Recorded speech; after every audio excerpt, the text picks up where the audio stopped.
Շնորհակալություն ազգային ժողովի մեծարգո նախագահ, մեծարգո փոխնախագահ,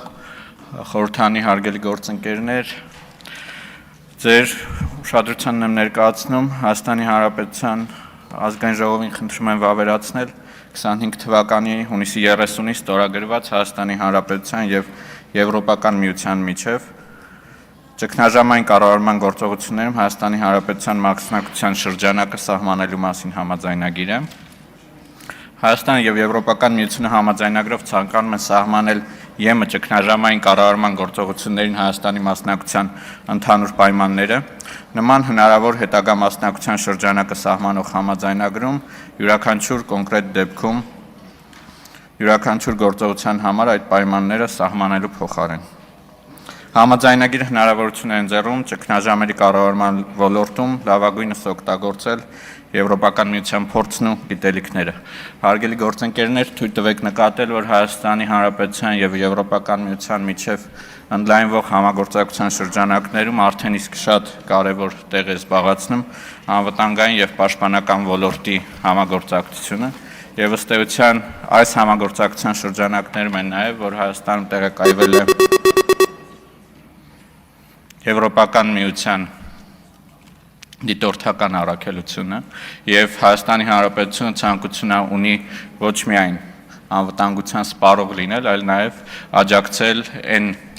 անվտանգային միջոցառումներին, որ մեր եվրոպացի գործընկերները իրականացնում են։ Ըստ էության կա այս պահին գործում են նման 20 առաքելություններ Եվրոպական միության, որոնց մանդատը սահմանված է կամ ՄԱԿ-ի անվտանգության խորհրդի համապատասխան որոշումներով, օրինակ Բոսնիայում եւ Հերցեգովինայում գործող առաքելությունը կամ նման հրավեր է եղել տվյալ պետությունների կողմից Եվրոպական միության առաքելություն հյուրընկալելու համար, ինչը նաեւ Հայաստանի դեպքում է տեղի ունեցել։ Թույլ տվեք նաև անդրադառնալ մի քանի հարցերի, որոնք մշտական հանձնաժողովի նիստի ժամանակ են հնչեցվել եւ փորձեմ դրանց պատասխանել։ Գործընկերների կողմից բարձրացվեց նաև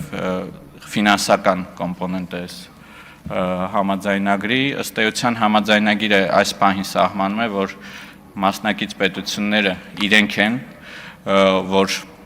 հոգում են ծախսերը համապատասխան իրենց անձնակազմի մասնակցելու առաքելությանը եւ նույն ժամանակ Եվրոպական միությունը թե քաղաքացիական եւ թե ռազմական առաքելությունների պարագայում ունի համապատասխան գործիքակազմ, որով հնարավորություն ունի աջակցելու մասնակցող պետություններին, այստեղ տարբեր հաշվարկային մեխանիզմներ կան, այդ թվում պետությունների հնայի հետ կապված եւ այլն։ Այլ հարցեր, որոնք բարձրացվել էին հանձնաժողովում ճիշտ է, որ մենք այս պահին չենք բյուջետավորել մեր մասնակցության մասին ծախսերը, որովհետև ըստ էության այս պահին ընդհանրապես փորձում ենք օրենսդրական շրջանակը ստեղծել համագործակցության համար եւ որոշում չունենք հստակ որևէ առաքելության մասնակցելու համար, կարծում եմ այնուամենայնիվ մեր համապատասխան գերատեսչությունները թե իրենք ունեն իրենց գործողմային բյուջեները եւ անհրաժեշտության դեպքում նաեւ կառավարության պաուստային ֆոնդը կարող է օգնել այս ծախսերը հոգալու համար եւ հնչել էին նաեւ հարցեր, եթե չեմ սխալվում, պրոցեդուրայի հետ կապված, թե մենք ինչպես ենք մասնակցելու այս կամ այն առաքելությանը, կա ֆորմալ կողմը, որը արձանագրված է համաձայնագրի մեջ, որն ասում է, որ Եվրոպական միությունը հրավեր է ուղարկում եւ Հայաստանը դիտարկում է այս առաքելությունների յուրաքանչյուրին մասնակցելու հնարավորությունը, մերժում է կամ հաստատում է, բայց բնականաբար ինչպես ցանկացած քաղաքական process-ի պարագայում, այստեղ նաեւ նախնական կոնսուլտացիաներ են տեղի ունենում եւ Հայաստանի Հանրապետությունը իր եվրոպացի գործընկերներին ոչ ֆորմալ քննարկումների ընթացքում հնարավորություն ունի հայտնել, թե որոնք են այն առաքելությունները, որոնք պոտենցիալ մասնակցելու ցանկություն ունի Հայաստանի Հանրապետությունը Ըստ էության այսքանը խնդրում եմ պատեղ պահի դնել քվեարկության։ Շնորհակալություն, հարգելի փոխնախարար, հիմա հարցերի համար պատգամավորները կարող են գրանցում։ Իսկ մինչ պատգամավորները գրանցվում են, տեղեկացնեմ հարգելի գործընկերներ, որ այսօր հոկտեմբերի 28-ին Բաց դռներ ծրագրի շրջանակներում ազգային ժողովին այցելել Լոռու մարզի Սպիտակի Ալեքսանդր Մյասնիկյանի անվան թիվ 1 հիմնական դպրոցի աշակերտներ եւ ուսուցիչները ողջունում ենք, բարի գալուստ։ Մարիա Կարապետյան, խնդրեմ, հարցի համար։ Շնորհակալ եմ մեծարգո նախագահ, հարգելի փոխնախարար, ես կարծում եմ արժե մեր հանրության համար օրինակ շեշտել, որ Եվրոպական միության քաղաքացիական դիտորդական առաքելությունը Հայաստանում է հենց այսպիսի պայմանագրի առկայության պատճառով, մասնավորապես Եվրոպական միության եւ Կանադայի միջև, որովհետև պարզ է Եվրոպական միության անդամ երկրները չունեն միմյանց միջև նման պայմանագրի անհրաժեշտություն, այսպիսի պայմանագրեր կնքվում են Եվրոպական միության եւ ոչ անդամ երկրների միջև, եւ կուզեի, որպեսզի մեր փորձի միջոցով հիշեցնենք այդ գործընթացը ինչպես է տեղի ունեցել, մասնավորապես այս պայմանագրի մեջ եւ Կանադայի հետ Եվրոպական միության պայմանագրի մեջ կա նաեւ ուժերի կարգավիճակի մասին համապատասխան համաձայնագիր կամ առաքելության կարգավիճակի մասին համապատասխան համաձայնագիր նշումը, որով եւ ուրեմն սահմանվում է այն երկրի պատրաստակամությունը ընդունելու առաքելություն, որտեղ որ ԵՄ անդամ երկրները եւ նման պայմանագիր ունեցող երկրները իրենց առաքելությունները ուղարկում են, գուցե մեր փորձի միջոցով նաեւ ներկայացրեք, թե ինչպես են գործում պայմանագրերը։ Շնորհակալ եմ։ Շնորհակալ եմ Տիկին Շնորհակալ եմ Տիկին Կարապետյան, իրավացիորեն նշեցիք, որ հենց նույնպիսի գործընթաց է անցել Հայաստանի Հանրապետությունը ԵՄ դիտորդական առաքելությունը Հայաստան հրավիրելու ընթացքում եւ մենք ըստ էության ունենք այդ իրավապայմանագրային բազան անհրաժեշտ թե ուժերի կարգավիճակի, թե առաքելության կարգավիճակի հետ կապված, որտեղ ֆիքսվում է, այսպես ասած, մանդատի շրջանակը, որի մասին նույնպես հանձնաժողովի նիստի ընթացքում քննարկումներ էին տեղի ունեցել, ինչպես ոչ միայն Կանադան, այլ նաեւ ԵՄ անդամ հանդիսացող այլ պետություններ նույնպես կան, որոնք նմանօրինակ համաձայնագրեր ունեն Եվրոպական միության հետ, այդպիսիք են Շվեյցարիան, Նորվեգիան եւ այլ պետություններ։ Եթե կարճ փորձեմ հիշեցնել, թե ինչպես տեղի ունեցավ Հայաստանի պարագայում, Հայաստանը հրավիրեց Եվրոպական միությանը քաղաքացիական առաքելություն ուղարկել, որից հետո բանակցվեց մանդատը, այս երկու կարգավորումներ ուժերի եւ առաքելության վերաբերյալ, ապա տեղակայվեց եւ դրանից հետո նաեւ յուրաքանչյուր ԵՄ ոչ անդամ երկրի պարագայում ad hoc որոշումներ կայացվեցին դրանց ներգրավման հետ կապված։ Արձագանք։ Շնորհակալ եմ եւ հետեւաբար նկատենք, որ Եվրոպական միությունը նմանատիպ պայմանագիր ունի ոչ միայն Կանադայի հետ, այլև շատ տասնյակից ավել նման պայմանագրեր ունի տարբեր երկրների հետ եւ այդ երկրները ունենալով նման պայմանագիր պարտավորություն չեն ունեցել միանալու Հայաստանում քաղաքացիական դիտորդական առաքելությանը եւ ձեր նշած խորհրդատվությունների միջոցով կարող էր այդպիսի պատրաստակամություն վերհանվել եւ ուղարկվել հրավեր, սա ասում եմ ինչու համար ցույց տալու, որ պայմանագիրը դեռևս չի ենթադրում պարտավորություն մասնակցելու նման առաքելությունների, սա ընդհանրապես շրջանակային փաստաթուղթ է, որը Տիկին Քլոյան, Տիկին Դավոյան, Տիկին Վարդանյան, Հայաստանի Հանրապետության փոխնախարարն է խոսում եւ падգամավորը հարց է տալիս։ Ներողություն, շարունակեք։ Շնորհակալ եմ, պայմանագիրը ընդհանուր շրջանակն է սահմանում, որը նման առաքելությունների մասնակցելու պատրաստակամության դեպքում հեշտացնում է երկրի եւ Եվրոպական միության միջև համագործակցությունը։ Շնորհակալ եմ։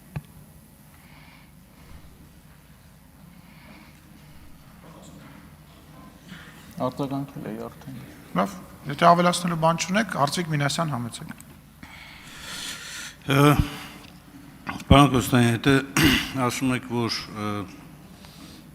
նույն համակարգը արդեն աշխատել է քաղաքացիական նախաձեռնության շրջանակներում, այդ դեպքում ինչու է այս պայմանագրի անհրաժեշտություն առաջանում, կարելի է նույն մեթոդով վաղը մյուս օր քայլերն իրականացնել։ Հարցը վերաբերում է հետևյալին, նախ խնդրեի, որպեսզի հրապարակեիք, որ երկրներն է, որ Եվրամիության հետ ունեն այսպիսի համաձայնագրեր, այդ թվում նաև ՀԱՊԿ անդամ երկրներից կան, արդյոք թե չկան, եւ երկրորդը ռազմական բլոկի շրջանակներում համագործակցությունը, ինչը ավելի կոնկրետ իրենից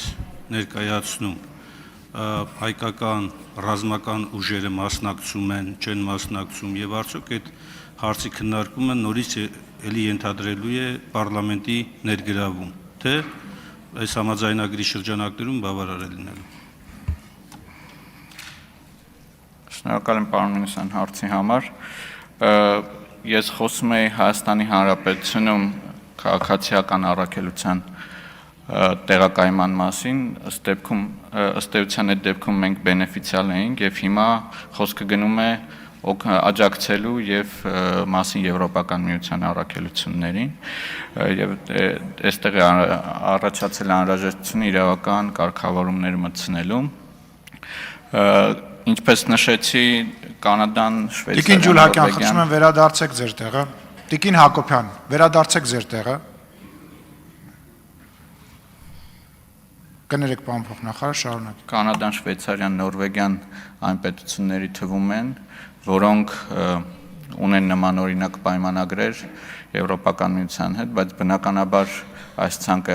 այդքանով չի սահմանափակվում, ցավոք ամբողջական ցանկը այս բան ներկայացնել չեմ կարող, բայց եթե իմ հիշողությունը ինձ չի դավաճանում, ՀԱՊԿ անդամ պետությունները նմանօրինակ համաձայնագրեր Եվրոպական միության հետ չունեն, իսկ ինչ վերաբերում է առանձին առաքելություններին, որոնց վերաբերյալ իրավական համակարգի ստեղծման պարագայում Հայաստանի Հանրապետությունը կարող է քննարկումներ սկսել Եվրոպական միության հետ միանալու այս կամ այն առաքելությանը, ուզում եմ ասել, որ մեր նախնական ընկալումները առավելապես վերաբերվում են քաղաքացիական առաքելություններին մասնակցությանը։ Շնորհակալություն, արձագանք։ Պարոն Կոսյանյան, նախ ասեմ, որ այստեղ գալուց առաջ մենք ստացել ենք մի գրություն քաղաքացիական նախաձեռնության կարգով ուղարկված, որտեղ վիճարկվում էր տեքստերի թարգմանությունը հայերեն, անգլերենից հայերեն եւ անհամապատասխանություններ արձանագրվում, խնդրեմ որպեսզի ուշադրություն դարձնեք այդ հանգամանքի վրա եւ արձագանքելով հարցի առաջին շրջանակում ձեր տված պատասխանեն։ Տեսեք, ինչն է խանգարում այսօր, օրինակ Հայաստանին, առանց այս պայմանագրի նույնպես ներգրավի նման քաղաքացիական նախաձեռնություններում Եվրոմիության կողմից իրականացվող։ Արդյոք այս պայմանագիրը անհրաժեշտություն է, որպեսզի մասնակցի եւ խնդրեմ, որպեսզի զորախմբի մասով հանգամանալից ներկայացնեք։ Ենթադրում է դա ապագայում նորից պարլամենտում քննարկում, եթե դրա անհրաժեշտություն առաջանա, թե ոչ։ Շնորհակալություն, որ նշեցիք առաջին կետը, իրապես վրիպակ կար թարգմանության մեջ, որի ուղղման հետ կապված համապատասխան գրությունը արդեն իսկ իմ գալուց առաջ ուղարկվել է ազգային ժողով, իսկ առանձին դեպքերում առաքելություններին միանալ, մենք կարծում ենք, որ անհրաժեշտ է ստեղծել իրավապայմանագրային բազա,